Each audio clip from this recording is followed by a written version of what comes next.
दोस्तों नमस्कार। हरियाणा में आज ही नई सरकार ने शपथ ले ली। जम्मू कश्मीर में कल ही नई सरकार ने शपथ ले ली। आपने शपथ ग्रहण समारोह अगर देखा हो तो फिर ध्यान दीजिए, हर कोई मौजूद था। जिसकी सरकार बन रही है उसके साथ खड़े हुए तमाम राजनीतिक दलों की मौजूदगी, उन नेताओं की मौजूदगी जो रूठे हुए रहते हैं, उन नेताओं की भी मौजूदगी जो सीधे तौर पर ना तो जम्मू कश्मीर के शपथ ग्रहण में जम्मू कश्मीर में कोई राजनीति साधते हैं या फिर हरियाणा के भीतर राजनीति साधने के लिए उस राजनीतिक दल की जरूरत है। लेकिन बावजूद इसके ताकत ताकत का एहसास कैसे कराया जाए और यह बताया जाए कि हम एकजुट हैं। और एकजुटता का मतलब यह है कि समूची एनडीए आज हरियाणा में नजर आई। जब शपथ ग्रहण समारोह हो रहा था तो उसमें हर कोई मौजूद था, ना सिर्फ बीजेपी के तमाम नेता बल्कि एनडीए के भीतर जो सरकार चल रही है और उसमें चलाने वाले आप चंद्रबाबू नायडू का भी नाम ले लीजिए, और दिल्ली में भी तो सरकार चलाने वाले एलजी का नाम भी ले लीजिए, उनकी भी मौजूदगी इस शपथ ग्रहण समारोह में थी। नितिन गडकरी भी मुस्कुराते हंसते हुए देवेंद्र फडणवीस से बातचीत कर रहे थे। दरअसल यह इस बात का एहसास है कि अगर जरा भी से भी बिखर गए तो फिर सत्ता चली जाएगी, यानी मजबूती के साथ इस दौर में खड़े होना है। और यही परिस्थिति कल जम्मू कश्मीर में नजर आई, जहां समूचा इंडिया गठबंधन एक साथ खड़ा था।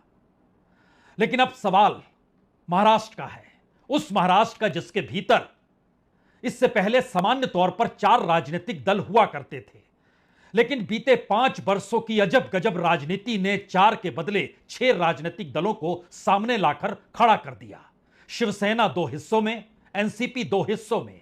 हिंदुत्व का नाम लेते लेते उद्धव ठाकरे कांग्रेस और एनसीपी के साथ खड़े हैं। सेकुलरिज्म का नाम लेते लेते अजीत पवार बीजेपी और एकनाथ शिंदे की शिवसेना के साथ खड़े हैं। कहां पर वोट कौन देगा और वोट का मतलब क्या वाकई यही है कि हिंदुत्व या सेकुलरिज्म के आसरे वोट पड़ेंगे? बिल्कुल नहीं। गठबंधन की राजनीति में आपको एक साथ खड़े होना है, और महाराष्ट्र की राजनीति में आप पहली बार नजारा उस गठबंधन का देखने वाले हैं जिस गठबंधन की पूरी आस या पूरा अस्तित्व महाराष्ट्र चुनाव से जाकर जुड़ गया है। हरियाणा में कांग्रेस क्या हारी, इंडिया गठबंधन के तमाम राजनीतिक दलों ने उन्हें घेर लिया। और अब महाराष्ट्र में यह तय हुआ है कि हर राजनीतिक दल चुनाव लड़ ले, वो चाहे सीपीआई हो चाहे सीपीएम हो। सीपीआई और सीपीएम तो इससे पहले भी चुनाव लड़ती थी।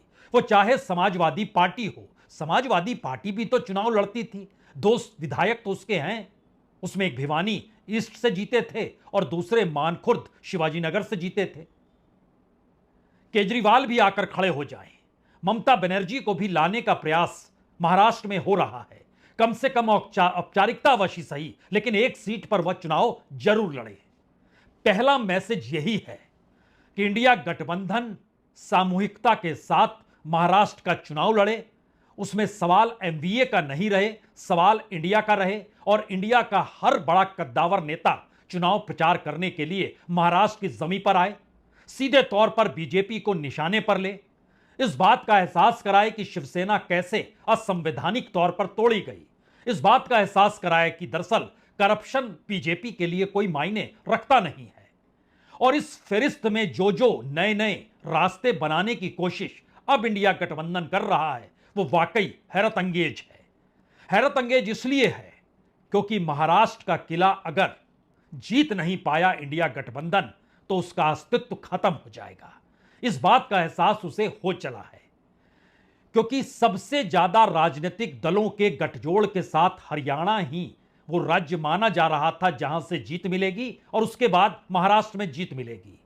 हरियाणा में कांग्रेस अपने बूते चल पड़ी, हार मिल गई। महाराष्ट्र में यह गलती नहीं होनी चाहिए। इसीलिए सवाल सिर्फ उद्धव ठाकरे या शरद पवार भर का नहीं है।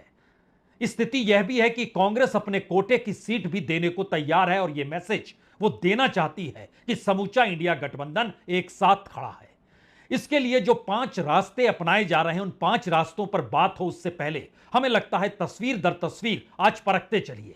पहले तो आज की ही तस्वीर देख लीजिए। यह तस्वीर आज हरियाणा में नई सरकार के शपथ ग्रहण समारोह का है। ध्यान से देखिएगा इस तस्वीर को। दिल्ली के एलजी बैठे हुए दिखाई देंगे, नितिन गडकरी हंसते मुस्कुराते हुए नजर आएंगे, चंद्रबाबू नायडू को अहमियत इतनी ज्यादा कि हर कोई खड़ा हो जाएगा, क्योंकि सबको पता है गद्दी पर वो अगर बैठे हैं तो चंद्रबाबू नायडू ही वो वजह है। इसीलिए तो उनको क्लीन चिट उन मामलों में भी दे दी गई जिन मामलों को लेकर 2 महीने तक उन्होंने जेल में गुजारा किया, और चुनाव प्रचार के वक्त उसका बहुखूबी जिक्र बीजेपी करने से चूकी नहीं थी।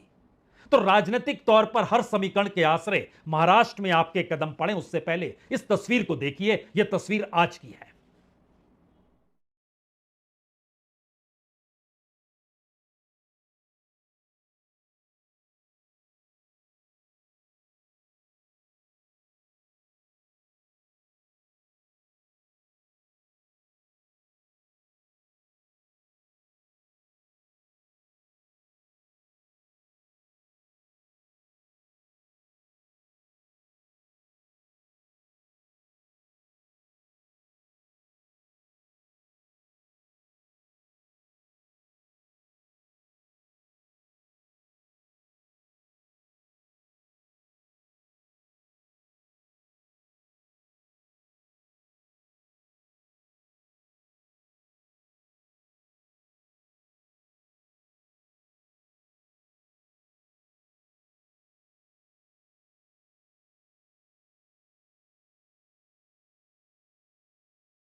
हर राज्य का मुख्यमंत्री मौजूद है, हर ताकतवर शख्स मौजूद है, हर किसी की मौजूदगी एनडीए की ताकत का एहसास कराती है। प्रधानमंत्री भी मौजूद हैं, गृह मंत्री भी मौजूद हैं, हर कैबिनेट मिनिस्टर मौजूद है। और क्या चाहिए?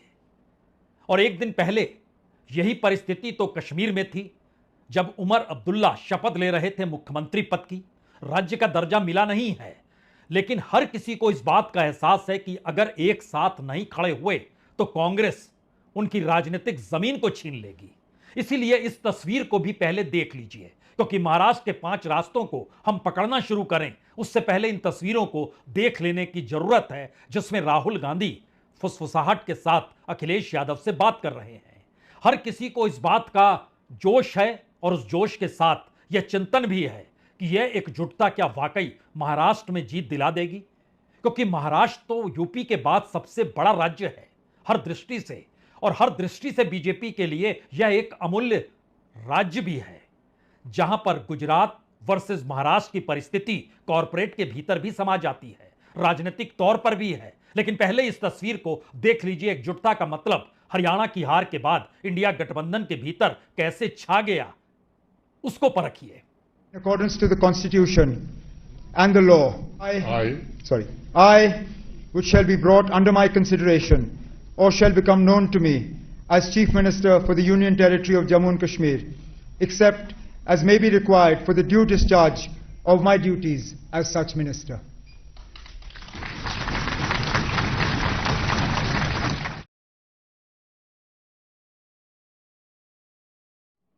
अच्छा है एकजुटता का एहसास इंडिया गठबंधन को हो चला है।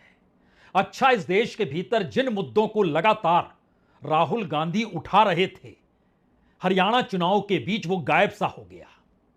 लेकिन अच्छा है कि इस गठबंधन के आश्रय क्या ये पहुंच और पकड़ महाराष्ट्र के किले को जीत पाएगी या नहीं जीत पाएगी। इसीलिए महाराष्ट्र को लेकर पहली घेराबंदी इसी बात को लेकर है कि सिर्फ शरद पवार या उद्धव ठाकरे या राहुल गांधी से काम नहीं चलेगा। आपको चौतरफा हमला, वो चाहे छोटे छोटे वोट बैंक को लेकर ही क्यों ना हो, आपको वहां पर हर उसकी मौजूदगी लेकर आनी ही होगी, जिससे इस बात का एहसास हो कि महाराष्ट्र का चुनाव सही मायने में 2024 के लोकसभा चुनाव की तर्ज पर लचर जा रहा है। इसीलिए स्टालिन भी वहां चुनाव प्रचार करने आएंगे। ममता बनर्जी को मनाया जा रहा है, आप कम से कम चुनाव प्रचार के लिए 3 रैलियां जरूर कीजिए। वो मुंबई का इलाका हो, वो विदर्भ का इलाका हो, वो मराठवाड़ा का इलाका हो, इन 3 जगहों पर आपकी मौजूदगी रहनी चाहिए। और वह चुनाव भी लड़ें, सिंबॉलिक ही सही, लेकिन एक सीट पर जरूर लड़ें। और यह अलग मसला है कि वह एक नहीं टीएमसी के लोग कहते हैं कम से कम 3 सीटों पर तो लड़ना चाहिए अगर 3 रैलियां ममता बनर्जी करेगी तो। अब इसके सवाल के साथ साथ दिल्ली में जब आम आदमी पार्टी की धूम थी, धूम राजनीतिक सत्ता को लेकर नहीं, आंदोलन को लेकर थी। उस वक्त दिल्ली के बाद सबसे बड़ी रैली कहीं पर हुई थी तो वो मुंबई ही था। और मुंबई में अरविंद केजरीवाल की मौजूदगी क्या चुनाव प्रचार के साथ साथ इंडिया गठबंधन के आश्रय चलेगी? और उनकी रैली कम से कम होनी चाहिए उन तमाम जगहों पर जिसमें मुंबई भी हो और नागपुर भी हो।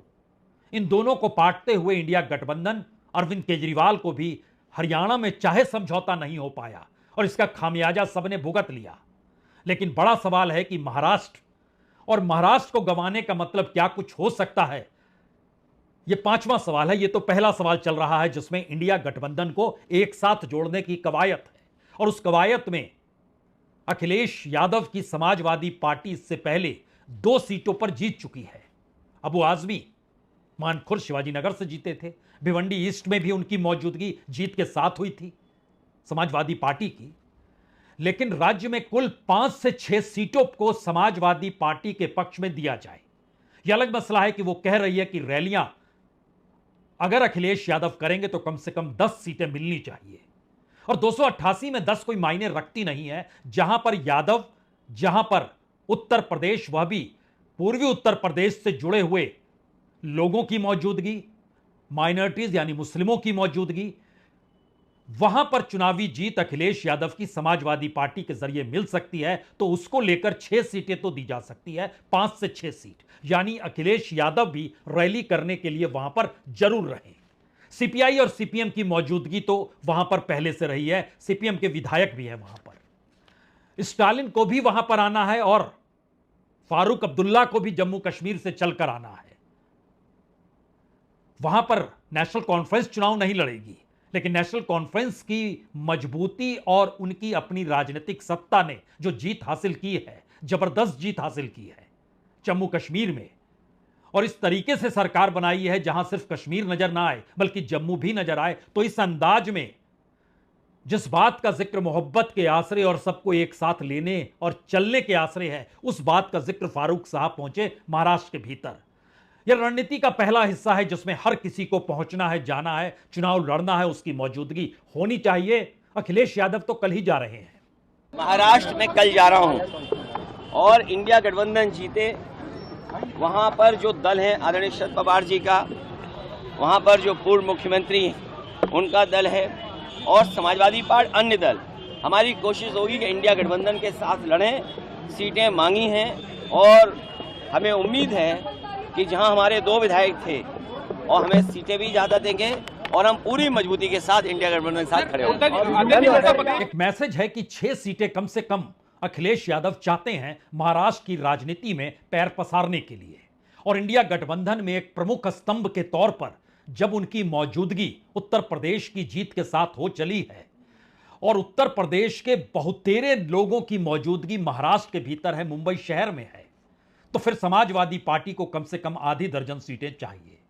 लेकिन दूसरा रास्ता निकलता है कि वो तमाम छोटी छोटी पॉलिटिकल पार्टीज जिनकी मौजूदगी 1 विधायक, 2 विधायक, 3 विधायक तक रहती है और जो इससे पहले इंडिपेंडेंट भी थे, क्या उनको साथ लाया जा सकता है? यह दूसरा रास्ता है इंडिया गठबंधन के भीतर का। इसके दायरे में बहुजन विकास अघाड़ी भी आएगा जिसके 3 विधायक हैं। हितेंद्र ठाकुर की यह पार्टी है, वसई विरार में चलती है। इसी तरीके से प्रकाश अंबेडकर पर भी नजर है, वो विदर्भ के इलाके में, भंडारा, गोंदिया, उन इलाकों में उनकी मौजूदगी है, तो क्या उनको भी साथ लेकर आया जाए? सीपीएम और सीपीआई तो है शेतकारी संगठन, उसको भी साथ लेकर आना है। स्वाभिमानी पार्टी, उसको भी साथ लेकर आना है। राष्ट्रीय समाज पार्टी, इनको भी साथ लेकर आना है।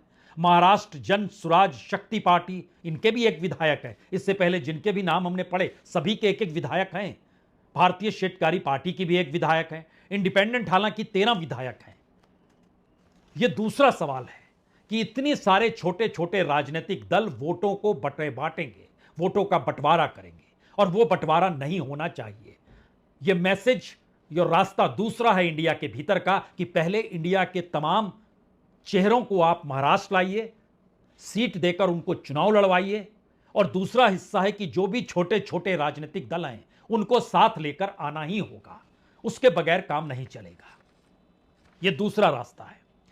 तीसरा रास्ता महत्वपूर्ण भी है और उलझा हुआ भी है, क्योंकि जाट वोट बैंक के आसरे जो गड़बड़ी जाट वर्सेस बाकी 35 बिरादरी की हरियाणा के भीतर हो गई, क्या वैसी ही गलती महाराष्ट्र के भीतर मराठा वोट बैंक के आसरे तो नहीं हो जाएगी, या फिर धनखड़ के आसरे तो नहीं हो जाएगी?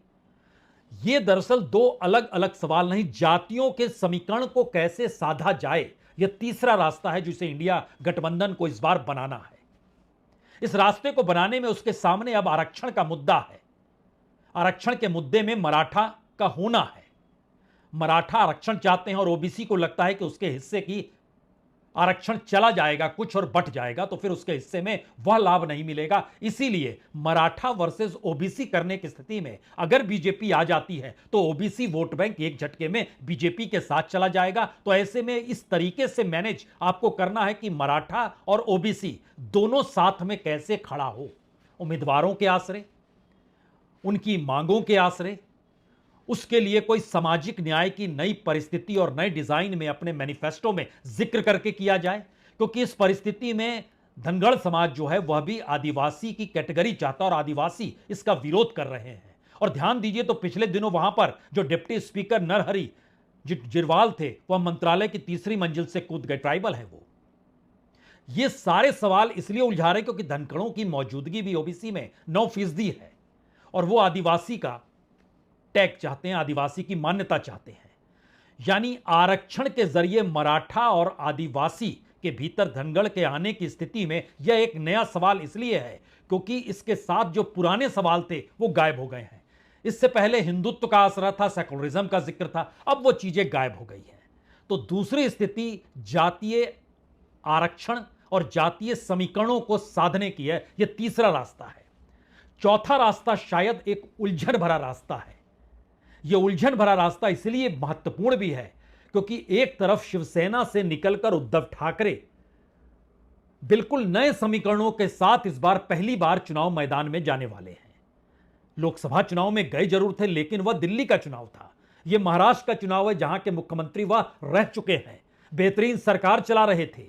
लेकिन एक झटके में शिवसेना को तोड़ दिया गया और उसमें से एकनाथ शिंदे निकलकर यह कहते हुए निकले कि बाल साहब ठाकरे जो कहा करते थे और जिस हिंदुत्व के आसरे चलते थे और आनंद दीघे जिस बात का जिक्र करते थे वो सारी बातें एनसीपी और कांग्रेस के साथ मिलकर मटिया मेट कर दिया उद्धव ठाकरे ने, तो मैं तो उधर चला।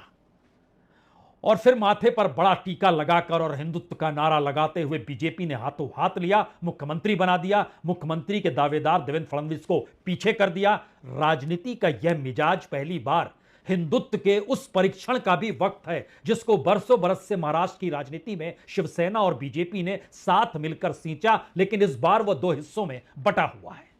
इस चौथे रास्ते को भी साधना है।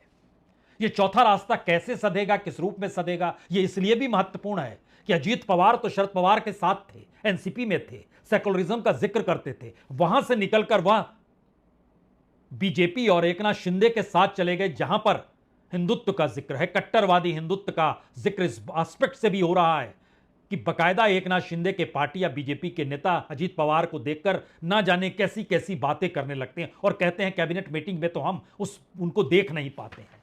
उन बातों को दोहराने की जरूरत नहीं है, लेकिन कहीं वोटरों के मन में तो यह सवाल उठ सकता है कि आखिर अजीत पवार कहां पर हैं। और अगर अजीत पवार सेकुलरिज्म है और बीजेपी हिंदुत्व है और एकनाथ शिंदे हिंदुत्व है तो दोनों के वोट ट्रांसफर कैसे होंगे, यही सवाल उद्धव ठाकरे को लेकर एनसीपी और कांग्रेस के वोटरों के भीतर भी होगा। हालांकि बड़ी मलहम पट्टी उद्धव ठाकरे ने घूम घूम कर की है, वो धारावी का इलाका हो, मुस्लिम बहुल इलाके के भीतर उनका जाना हो, भिवंडी के भीतर उनकी रैलियां हो, तमाम जगहों पर बड़ी मशक्कत की गई है। लेकिन सवाल तो यह है कि दूसरी तरफ मदरसा में पढ़ाने वालों को 10,000 रुपए ज्यादा वेतन बढ़ाने का जिक्र तो एकनाथ शिंदे ने किया। तो अगर वो हिंदुत्व का ओढ़ना ओढ़े हुए थे तो फिर एक झटके में उन्हें मदरसा याद क्यों आ गया। यानी पहली बार जो ऐसा चुनाव है जिसमें वोट जो है उसको भी समझना और तय करना है कि वो वोट ट्रांसफर उसका किनके साथ होना है कि नहीं होना है, और इसी से निकला हुआ है पांचवा रास्ता। इस रास्ते के भीतर यह सबको समझ में आ गया है कि महाराष्ट्र में इस बार वोटिंग किसी को हराने के लिए नहीं होगी, वोटिंग किसको सत्ता में लाना है, कौन सत्ताधारी होगा इसलिए होगी। और ये मैसेज पांचवां जो रास्ता है, ये सबसे बड़ा रास्ता है। ये इसलिए बड़ा रास्ता है क्योंकि पहली बार जो 6 पॉलिटिकल पार्टीज है उसमें से 4 नेता तो ऐसे हैं जो शीर्ष पर हैं। 4 पॉलिटिकल पार्टीज के चारों मुख्यमंत्री रह चुके हैं। शरद पवार 28 वर्ष की उम्र में महाराष्ट्र के मुख्यमंत्री बन गए थे, तब वो कांग्रेस छोड़कर आए थे, वहां उन्होंने झटका दे दिया था, मुख्यमंत्री बन गए। उद्धव ठाकरे एक झटके में, बीजेपी ने उन्हें मुख्यमंत्री नहीं बनाया, उन्होंने बीजेपी को झटका दे दिया और यहां खड़े होकर मुख्यमंत्री बन गए। एकनाथ शिंदे एक झटके में शिवसेना को झटका देकर मुख्यमंत्री बन गए। देवेंद्र फडणवीस अरसे बाद एक मुख्यमंत्री मिला जिसने 5 साल का टर्म पूरा किया, लेकिन जब दूसरे टर्म की बात आई तो उनको मुख्यमंत्री पद नहीं दिया गया, उनको डिप्टी सीएम बनाया गया। वह भी एकनाथ शिंदे के अंदर, और एकनाथ शिंदे की राजनीतिक कद और देवेंद्र फडणवीस का कद, दोनों में जमीन आसमान का अंतर है। लेकिन फिर भी देवेंद्र फडणवीस ने इस बात से समझौता किया। लेकिन देवेंद्र फडणवीस के भरोसे बीजेपी महाराष्ट्र में चुनाव नहीं जीत सकती है। एकनाथ शिंदे के आश्रय शिवसेना एकनाथ शिंदे की चुनाव नहीं जीत सकती है। उद्धव ठाकरे के आश्रय शिवसेना, उद्धव ठाकरे की शिवसेना चुनाव नहीं जीत सकती है।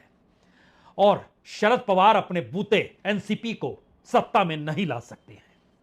और जिसके पास कोई चेहरा नहीं है और जिसकी अपनी राजनीतिक पकड़ पहचान जो नेताओं के आश्रय चलती थी वो है ही नहीं, वो कांग्रेस है। और कांग्रेस के पास कोई चेहरा नहीं है, सिर्फ एक पॉलिटिकल पार्टी है और केंद्र में या कहीं सेंटर लेवल पे विपक्ष के नेता के तौर पर राहुल गांधी की मौजूदगी है। और एक चेहरा डिप्टी सीएम के तौर पर रहे पवार साहब, अजीत पवार साहब का भी है। यानी 4 मुख्यमंत्री हैं, एक डिप्टी सीएम है जो 4 मुख्यमंत्री रह चुके हैं, और 6 पॉलिटिकल पार्टीज हैं, और किसी में दम नहीं है कि अपने बूते वह सत्ता में आ जाए। तो गठबंधन की राजनीति को साधने की परिस्थिति में किस चेहरे का कहां इस्तेमाल कैसे होना है और कैसे करना है, यह सवाल इंडिया गठबंधन के भीतर भी है। पश्चिम महाराष्ट्र में शरद पवार की मौजूदगी, मुंबई के भीतर में उद्धव ठाकरे की मौजूदगी, विदर्भ और मराठवाड़ा में कांग्रेस की राजनीति क्या इंडिया गठबंधन को सत्ता तक पहुंचा देगी? हालांकि आप बोलेंगे कोंकण में भी उद्धव ठाकरे को ले लीजिए और उत्तर महाराष्ट्र के हिस्से में भी तीनों को मिला के ले लीजिए, लेकिन अलग अलग खांचों में यह 5वां रास्ता भी बनाना है, क्योंकि सामने एकनाथ शिंदे की वो सरकार है जो 1,500 रुपए महीना बीते 3-4 महीनों का हिस्सा बांट चुकी है 2 करोड़ महिलाओं को राज्य में। युवाओं को इस दौर में भत्ता मिल रहा है और तमाम सुविधाओं का अपरंपार है। जातियों के समीकरण के आश्रय तमाम चीजें अपनी जगह पर है, लेकिन इन 5 रास्तों के आश्रय इंडिया गठबंधन को फतह करनी है उस महाराष्ट्र के किले पर, जिस महाराष्ट्र के किले को गंवाने की स्थिति में बीजेपी कतई नहीं है। और यह आखिरी सवाल बीजेपी से जुड़ा हुआ है, क्योंकि इंडिया गठबंधन के पास वो कौन सा कॉरपोरेट है जो पैसा का दांव लगाने के लिए साथ खड़ा होगा? शायद इस दौर में कोई नहीं है। और कॉरपोरेट का वो कौन सा कॉरपोरेट हिस्सा होगा जो बीजेपी के साथ ना जाए या एकनाथ शिंदे सरकार के साथ ना जाए? कोई नहीं होगा, सभी इसी पार खड़े होंगे। यानी लड़ाई उस पूंजी की भी है जिस पूंजी पर पूरी तरीके से कब्जा एनडीए का है। आप वहां पर महायुति और महाअघाड़ी के शब्दों में मत जाइए, यह पूरी लड़ाई है उस वर्चस्व की जिस वर्चस्व के आश्रय उस राजनीति को बीते 10 बरस में खाद पानी दिया गया, जिसके आश्रय इस देश में इकोनॉमिक पॉलिसीज में भी कॉरपोरेट का खुला नेक्सस नजर आता है। और उस कॉरपोरेट की पूरी पूंजी अगर महाराष्ट्र में सिमटी हुई है और वो कहीं ना कहीं गुजरात को भी प्रभावित करती है या गुजरात भी उससे प्रभावित होता है, तो ये मैसेज बहुत साफ है कि महाराष्ट्र का चुनाव इंडिया गठबंधन की उस राजनीति की दिशा में बढ़ चुका है और जिसकी महक अब इंडिया गठबंधन को आ चुकी है। अगर अलग थलग रहे तो फिर महाराष्ट्र चुनाव के बाद हाथ खाली होगा। कांग्रेस के लिए यह सवाल है।